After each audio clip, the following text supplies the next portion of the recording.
Eu dei aquele presente para as crianças que eu fabriquei, um bichinho de cartolina assim, eles gostavam muito de peixe, eu colori o peixe com lápis, e pus o versículo da Bíblia, eu falei, olha, esse presente hoje é diferente, é maior e tal, e fiz aquela...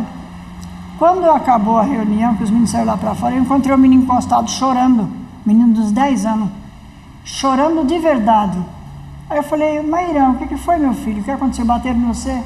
Ele falou, não, missionária, não, eu estou triste com a senhora. Eu falei, o que foi que eu fiz com você? Ele falou, a senhora, em vez de dar presente para nós, a senhora deu um pedaço de papel pintado para nós e não deu presente, nós queríamos um presente. Eu falei, o que você queria? Ele falou, eu não tenho Bíblia, eu queria uma Bíblia, e eu não podia comprar uma Bíblia para dar para ninguém. Eu falei, então você queria a Bíblia? Ele falou, eu queria. E continuou chorando. Eu tirei todos os papéis da minha Bíblia, a única Bíblia que eu tinha, tirei todos os estudos, tudo, deixei a Bíblia limpinha. Peguei a Bíblia e dei para ele, ele pegou a Bíblia, agarrou aqui e começou a chorar. Chorei junto com ele. Hoje ele é um pastor doente, muito carente, casou com uma brasileira. Como é que a senhora vê o trabalho dos missionários nos dias de hoje? Antigamente tinha uma ideia muito assim, eu não sei como podia ocupar essa palavra em português, essa ideia de que o missionário é pessoas que não querem trabalhar e gostam de passear. Mas hoje em dia a pessoa que tem um chamado dos pastores conhece e apoia. Graças a Deus, eu não posso falar em nome de todos os pastores da Assembleia de Deus, mas os que eu conheço, pastor José Wellington, meu esposo e outros pastores, apoiam muito missões, e isso facilitou muito, tanto para as moças que vão solteiras, como para os casais que vão. E a missão hoje cresceu muito.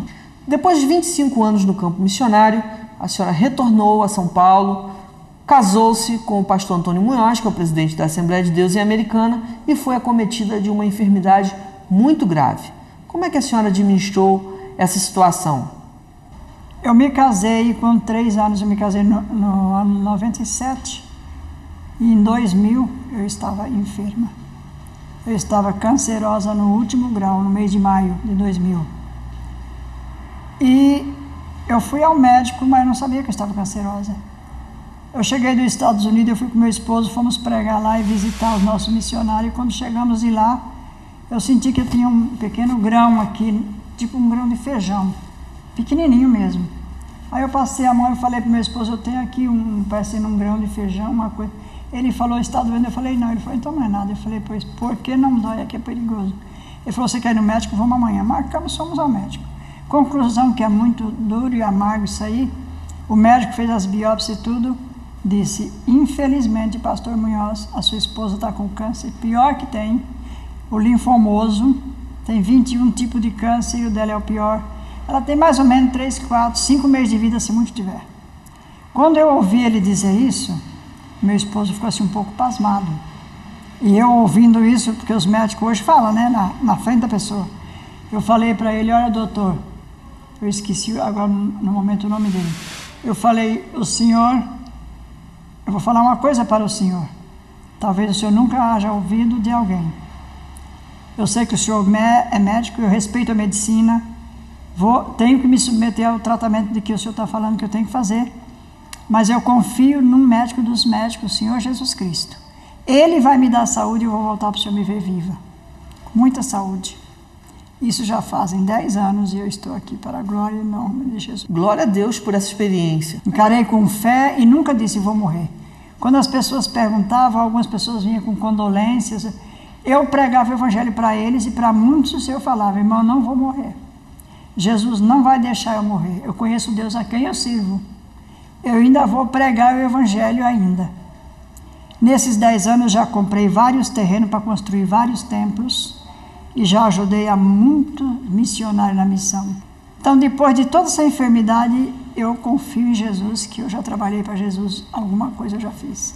E continuo fazendo.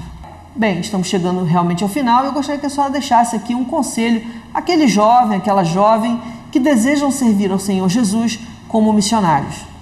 Quando os jovens vão para a missão, sofrem uma coisa muito dura, é a saudade dos pais, se tem pai ou a pessoa onde morava. A saudade da igreja não é fácil, mas tudo isso nós superamos. Quando nós estamos com toda essa saudade muito grande, nós oramos a Jesus e Ele supre tudo. Nós esquece pai e mãe. Quando eu voltei para o Brasil, já tinha falecido meu pai e minha mãe. Já não tinha mais o meu lar. Mas Deus me deu um esposo na velhice. Me casei com 55 anos. Então Deus supre tudo.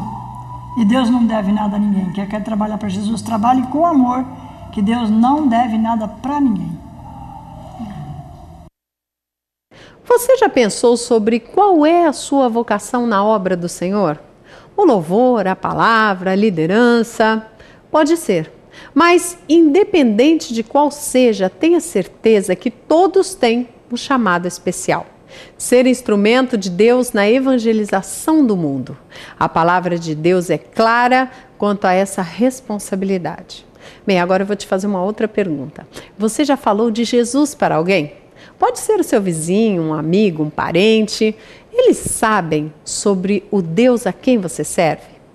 Muito além do falar, tenha certeza que pregamos também sem palavras, através das nossas atitudes, escolhas. Antes de tomar uma decisão, pare por um momento e reflita qual seria o pensamento de Jesus sobre isso. Não esqueça que a sua vida fala mais alto do que as palavras que você diz. Sábado que vem, nós estaremos aqui de volta com mais um Movimento Pentecostal, se Deus quiser.